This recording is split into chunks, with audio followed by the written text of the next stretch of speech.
next, I'm pleased to introduce Xin Dong, Director of Product Management at Huawei Programming Language Lab, who will present on Cangjie, a new programming language for modern developers.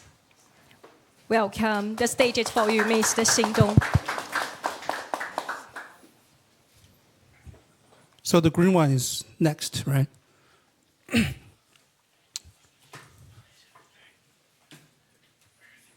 I'll just push this a bit so I don't trip myself. Yeah, I must say I made the wrong decision because I give my turn to this guy. He did a very good demo, but it's very hard to top the demo when you don't have a demo. So I will try to make it more interesting for you guys than having a demo, which I don't have. But anyhow, so I must warn you, I actually landed this morning, 6 o'clock at the Charles de Gaulle, and I had 3 coffees so far. So if I'm speaking too fast, you can remind me that I should speak slow. Okay, I'll start. So you probably are wondering, like, Cangjie, what the hell is it? Why is this name? It actually comes from a godlike character in the Chinese culture, which is this guy who invented the Chinese character. If you stare into his eyes, you might think that you are seeing double vision, but it's not. He has 4 eyes, according to the myth. He has 4 eyes, and there are these feather-like stuff on his shoulders. But anyhow, that's the myth part. So the name came from this guy. That's why we name it the Cangjie language, which is kind of, if you think about it, has a very deep meaning, because that's the guy inventing the Chinese character, which is very difficult to learn. But don't worry, the Cangjie programming language is not written in Chinese language, because for a very, very, very long time, so we started the project back in 2019. So that's 6 years ago. And then we kind of do a lot of internal projects, internal beta, but we only released the external beta version last year. So before all that, there has been like at least 2 to 3 years rumor circling around, at least in the Chinese programmer community, says that this is a programming language based on the Chinese language. We didn't see anything, but we released it last year, and that basically put all the rumor down. So it's not a Chinese-based programming language. So you guys should all feel rest about this, because otherwise it's going to be hell difficult to learn it because you have to learn Chinese first. So, like I said, took us 5 years. Actually, we counted 5.1 years until the point we actually released external beta on OpenHarmony community. And so it goes all the way back to the very, very important question: how long does it take to build an industry-level language, right? Because you see people, doing their own compilers. One guy can basically make a compiler within probably 1 to 3 months. Maybe the guys who is, the doctor's learning compilers and the professor is doing compiler courses probably can do it under 1 month. But we call that more like, one-man job or lab-like language.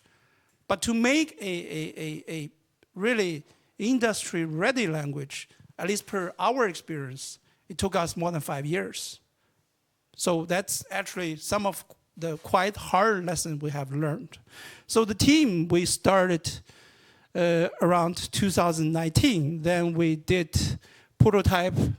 It took us like almost 2 years to build the first prototype because in between we had some, decision problems, like what should be the main market, what kind of language are they building.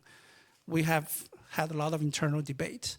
But then we did an internal alpha 2022, and then in 23 we actually had some private beta to limited partners. And around 23 we also had actually quite a few internal products. using our language on the production level. Some of them including these AP points. We put our language in to replace the old modules which was built by C, because the runtime of Cangjie can be very small. Under 500 kilobytes of RAM can run Cangjie in a very, very condensed version. So that's one of the advantages why we can run in there in the AP point. On the other hand, you have more freedom, or rather more productivity, like the application language, rather than coding C, which you have to manage memory. So that's one of the first internal product we have released, released production build on. Like I said, then we released the public beta last year. So that's pretty much it from 2019 to 24, almost 5 years. That's what we call almost production ready, because then we see there are still a lot more stuff we have to do. But anyhow, the team is actually composed of many, many good people from all over the world, including our 4 teams in China, based in Shanghai, Beijing, Hangzhou, and Nanjing, and also our compiler guys in Canada, and also we have a research team in UK, in Edinburgh, and we also have 2 teams in Russia, one in St. Petersburg. Some of the guys who built Kotlin, as you guys may know, IntelliJ left Russia, but some of the engineers, they wouldn't want to leave Russia, so they joined our team. Some of them joined our team. And also, we also have a very experienced virtual machine team, which has been building Java virtual machine for over a decade. We also have some good people there in Novosibirsk, our team. And of course, we're always looking for more interesting and bright engineers to join our team. So that's basically the team.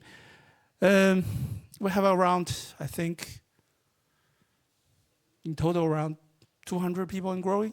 So it's actually a lot of stuff to do to build a language, because it's more than just a programming language. Because you see, in the beginning, we started building all the language specs. We designed the language specs, including the type system and how the generic should be, and all the reflections, intention properties, and error management and whatnot. But then we figured we have to have our own compiler, including the compiler front end and back end.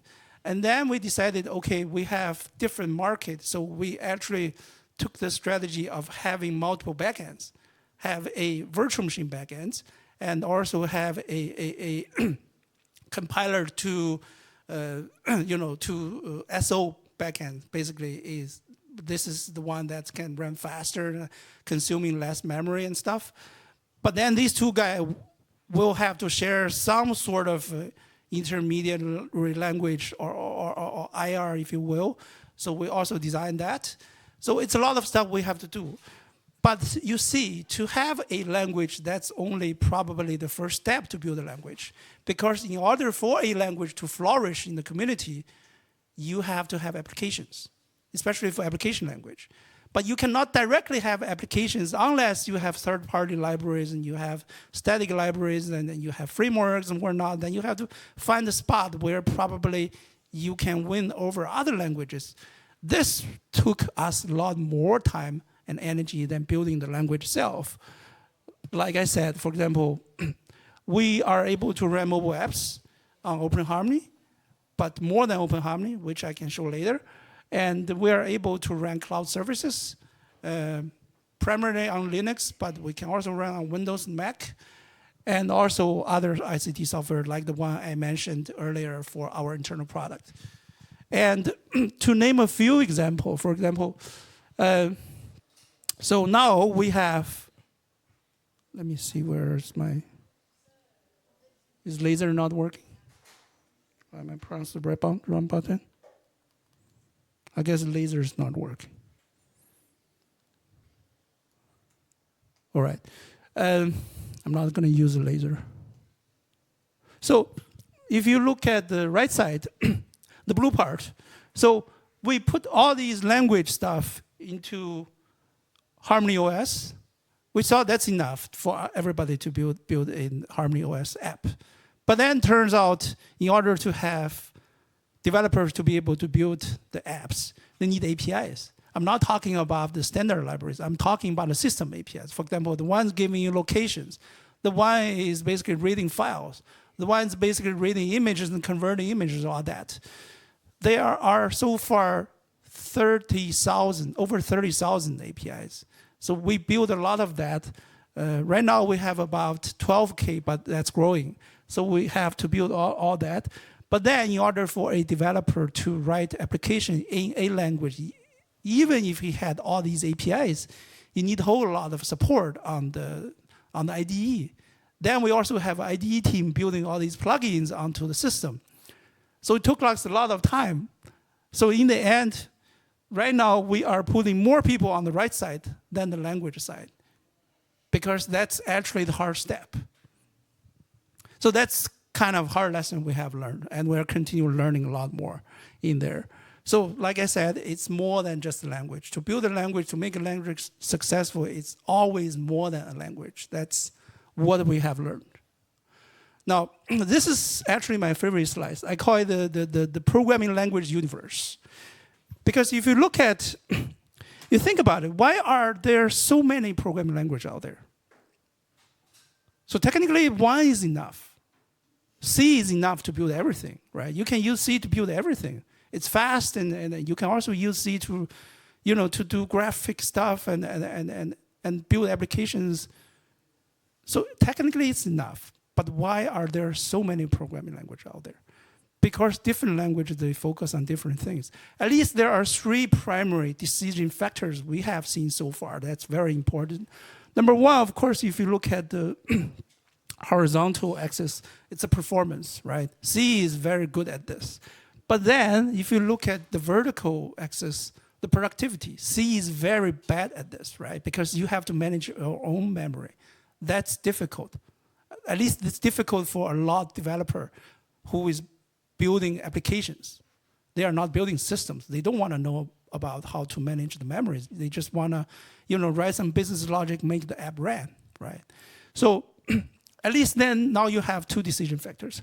But on the other hand, you have the memory safety there, which C is very bad at. So if you put all these 3 factors into a 2-dimensional system, this is 2-dimensional, so we have to use coloring. So then you look at on the very right bottom corner, you have C, C++, and you also have the almighty Rust nowadays, which is equal performance at C, but better at memory management. But I would say productivity is not a whole lot better. It's definitely better, but it's not a whole lot better. That's why Rust is over there with C and C++. Then you are looking at the yellow dots on the top. These are the guys who's having the most productivities. Python and TypeScript and JavaScript and Ruby and Lua and whatnot. They're very good at this. But they are good at this because they pay the price. What price? For example, JavaScript pay the price of single threading, right? Like Jasper just mentioned, right? You just don't have multi-threading in JavaScript. But don't forget about that's why it's very productive, right?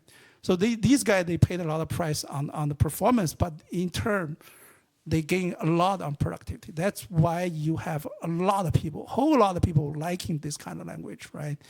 I would say, actually, I believe over 80% of developer who is doing applications, they probably like this kind of language. And then in the middle, you have these guys like Java, you have Go, you have C#, then you have the 2 new guys, Kotlin and Swift. They are very much focused on being, performant, but not as performant as C, but definitely more performant than Java and Python by having multi-threading and by having better memory management and whatnot. And they are mostly, statically typed, strongly typed. And then Cangjie is actually here.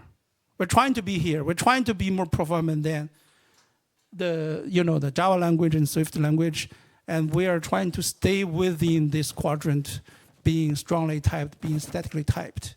That's how we put ourselves, how we position ourselves in the universe of the the programming language. I have 5 minutes left, but probably have more than 10 minutes content. I'll just speed up a little bit. Yeah, so if you look at this graph, you just have to remember there is the OO part on the right side, like the plain old OO. We're not doing much more than the other language, but a little bit more. And then you also have the left side, which is procedural and functional.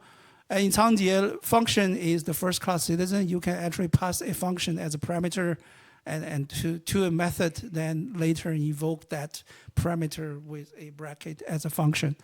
So that's what we're trying to be, basically, to try to meet a lot of requirements of a lot of people. But we're trying to stay focused on still within that quadrant. And I mentioned earlier, so you can run Cangjie on Harmony OS, iOS, Android, and Linux. You can run and develop Cangjie in Windows and Mac OS. Basically, that's how you do it. And when we can see some code. I'm not going to do demo because I don't have time. That's a very good excuse. I do have a lot of code in there in my laptop. I just don't have time. So on the left hand, you see this is how we do extensions, basically. We have extension. C# has that. Java doesn't have it. I don't remember if Swift has it or not. But we do extensions. So basically, this is how you extend existing types, or to implement existing types and implementing interfaces. This is very powerful, very interesting, and very useful in very practical engineering cases. And on the right side, like you see, we do pattern matching, and we have a concurrent GC, which means we don't have the stop word phenomena like Java has. So you wouldn't see you would never see like all threads stop at the same time for the garbage collector to work. So that's very important for the mobile application, because that's some of the root causes why you have these laggy Android apps, among other things, because the garbage collector had to stop everything to work. But then at this very point, your phone starts to refresh the frame. Then you get all these laggy stuff. So, and we do lightweight threading. So Cangjie thread is lightweight thread, which is M over N on top of the system threading. Yeah. So it's basically a user mode thread. The cost of starting a Cangjie lightweight thread is very low. It's somewhere around sub 100 kilobytes, I believe, or 100, 200 kilobytes. It's very lightweight. And we can grow the stack, basically, having more threads and grow the stack. And we are working on shrinking the stack as well, but I don't think it's on the current version yet. Yeah. And like I said, we are very low on memory footprint in extreme case like the AP point I mentioned earlier. And this is the starting memory footprint of Cangjie on OpenHarmony, basically. It's around 2 megabytes, while we measured Swift, it's around 4.9, and Java is, I wouldn't mention that because it has a VM. Of course, VM has a lot more benefits in many cases, but in this case, VM is not good. And then we also did some performance testing on very common benchmark games, which you can find on the webpage there. And our performance is pretty good there. Of course, it's our own lab data. You're also welcome to do your own test. And this is part about extensibility. This is a good old story of the iceberg. You see, there's only a few stuff on top of the iceberg, but at the bottom, it's a huge guy. This is an analogy. We build a whole lot of DSLs. We have our own unit test framework built on top of our own extended DSL. And we also have the Arc UI, which is how you write the UI tree on OpenHarmony. That's also built on top of Cangjie EDSL system, and also web frameworks and whatnot. Since I don't have a whole lot of time, I'm just condense this a bit more. The features behind all these stuff we can build for all the DSLs on top of over there is because we have at the bottom we have all these synthetic sugars and type interface and properties and operation overload, extension, OOP, and on top of that, you have the ground with the meta programming. In meta programming, we have a few things. Basically, you have multi-phase process macros. You can have one of the three. Basically, typed stream, or untyped AST, or typed AST, depending on what you want to capture and what you want to build. You have different choices. Then you also have the template macro, and also you are able to customize the compilation process. We are open sourcing it as we speak. Probably the code is going to be out late July or early August. That's as far as I can promise. So you guys are very welcome to participate in any of the work we are doing, submit PRs and whatnot. And this is basically an example of the OpenHarmony UI DSL, which is built entirely on top of Cangjie language, or the Cangjie EDSL framework, just to name a few. And we are also supporting cross-platform. This is the newest work we are working on. We're going to release a beta later this year. Basically, it's like KMP, if you guys know about it, the Kotlin multi-platform. Basically, you can write code once and have these code sharing like up to 80–90% of your business logic, but have all these business logic running on iOS, on Android, on OpenHarmony. We did some data learning. We took some of the large apps on OpenHarmony, the top apps in China at least, for an app that has about 600K lines of code. The amount of API costs to system API costs is actually around under just 1K. I'm counting lines. I'm not even counting the unique API costs. If you count the unique API costs, it's about around 200. So that means a whole lot of business logic can be shared with the same code, because over there you're not calling anything specific to that system, neither iOS nor Android nor OpenHarmony. So there's a whole lot of code you can share over there. So this is the newest stuff we're building.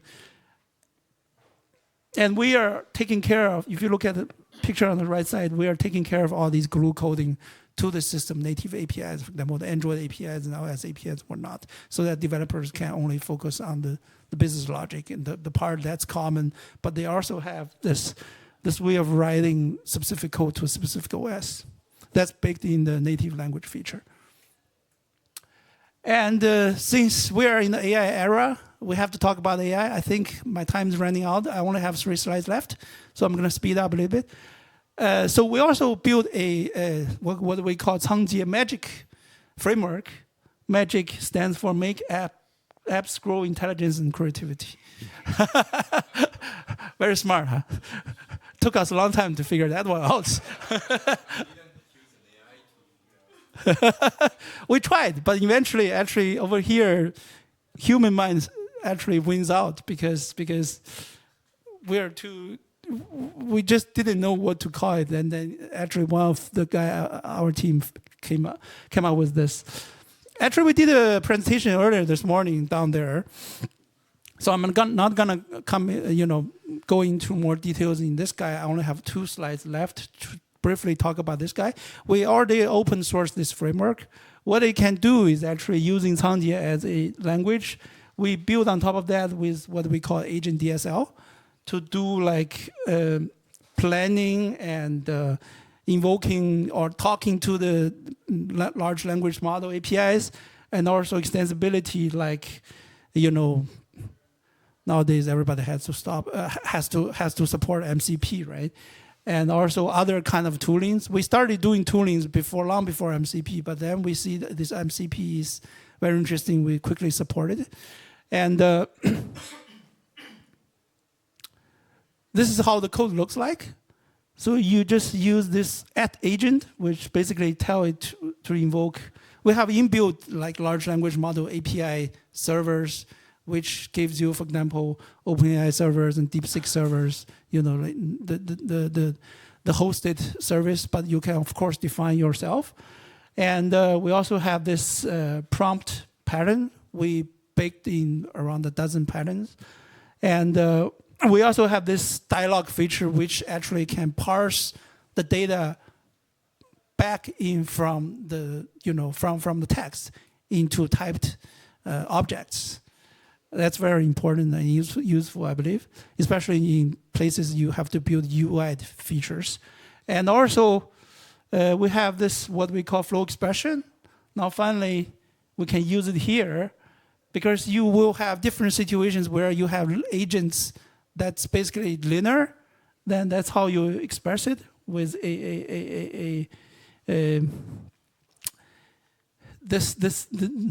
basically this sign.